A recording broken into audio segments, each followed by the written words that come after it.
Nanay Belen ibinuking na nagdala na si Bunso Migs Molino sa bahay nila, sino ito kilalanin?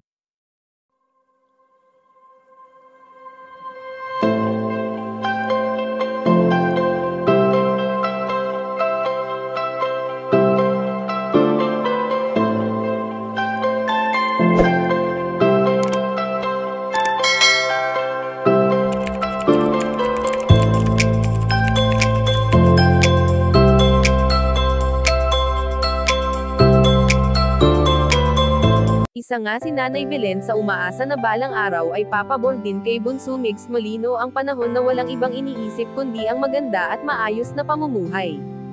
Alam naman natin na dumating ang binata sa puntong hindi natin akalain na sa buhay nito ay may nawala at sa bigat na kanyang naramdaman noon ay tila bagumuho na ang mundo ni Bunso Migs Molino.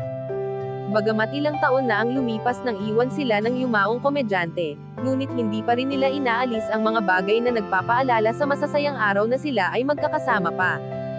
Hindi naman lingid sa ating kaalaman kung paano magmahal si Nanay Belen para sa kanyang mga anak na walang ibang iniisip kundi ang kapakanan ng bawat miyembro ng kanilang pamilya.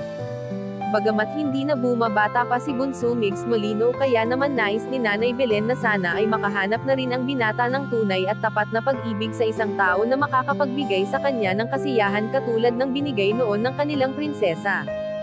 Sa ngayon nga ay ayon sa aming impormasyon na nakalap na ibinuking ni Nanay Belen na muli nang nagdala si Bunso Migs Molino sa kanilang bahay ng taong papalit kay Cutie Mahal.